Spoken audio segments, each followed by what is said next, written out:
Assalamualaikum warahmatullahi wabarakatuh. Selamat pagi Ibu dan teman-teman semua. Salam hormat kepada dosen pengampu mata kuliah Sejarah dan Sistem Politik Indonesia dan teman-teman yang saya banggakan.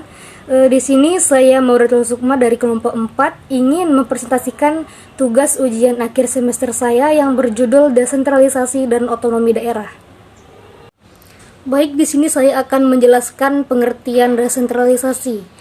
Desentralisasi merupakan suatu bentuk pemberian kewenangan kepada unit-unit atau pengelola-pengelola dengan tingkat kewenangan yang lebih rendah di dalam suatu struktur organisasi. Tujuannya untuk membentuk delegasi yang mampu mengadakan pengambilan keputusan secara mandiri. Selanjutnya ada tujuan dari desentralisasi. Desentralisasi memiliki tujuan untuk membuat wujud demokrasi pemerintahan daerah. Yang kedua ada merealisasikan potensi dan kesetaraan daerah. Yang ketiga ada memaksimalkan kondisi sosial ekonomi daerah. Desentralisasi juga memiliki kelebihan, diantaranya ada desentralisasi jauh lebih fleksibel daripada pemusat kekuasaan.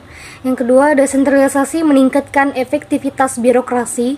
Yang ketiga, desentralisasi meningkatkan inovasi.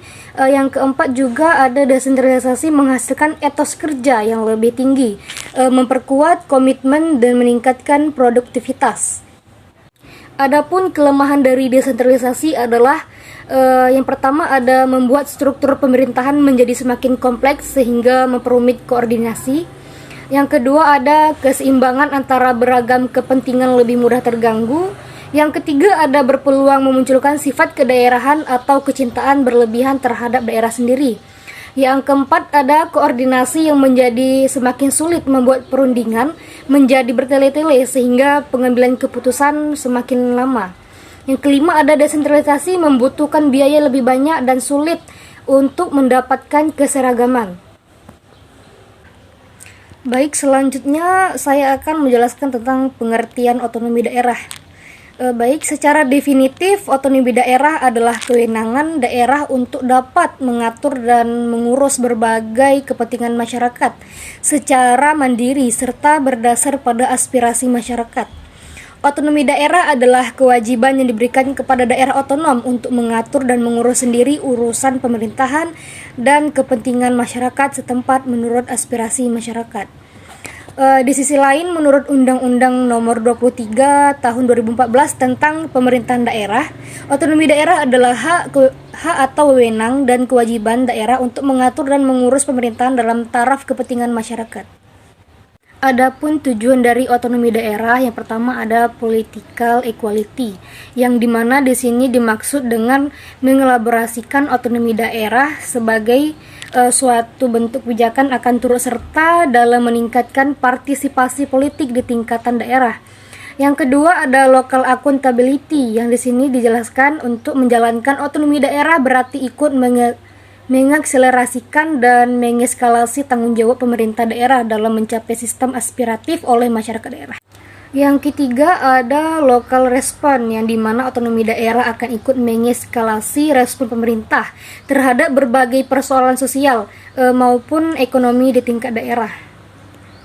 Selanjutnya saya akan menjelaskan tentang nilai dan dimensi otonomi daerah Indonesia.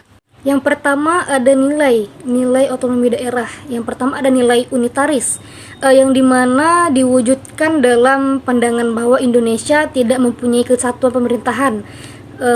pemerintahan lain di dalamnya yang bersifat negara. Yang kedua ada nilai dasar teritorial yang bersumber dari isi dan jiwa Pasal 18 Undang-Undang Dasar Negara Republik Indonesia tahun 1945. Selanjutnya ada dimensi otonomi daerah. Yang pertama ada dimensi politik, di mana kabupaten atau kota dipandang kurang mempunyai fanatisme kedaerahan sehingga risiko gerakan separatisme dan peluang perkembangannya aspirasi federalis relatif minim.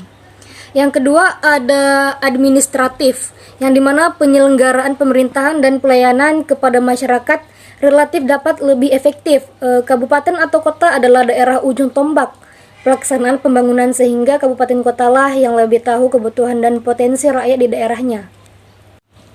Sekian presentasi dari saya, lebih dan kurang mohon maaf. Saya akhiri dengan wabillahi taufiq wa hidayah. Assalamualaikum warahmatullahi wabarakatuh.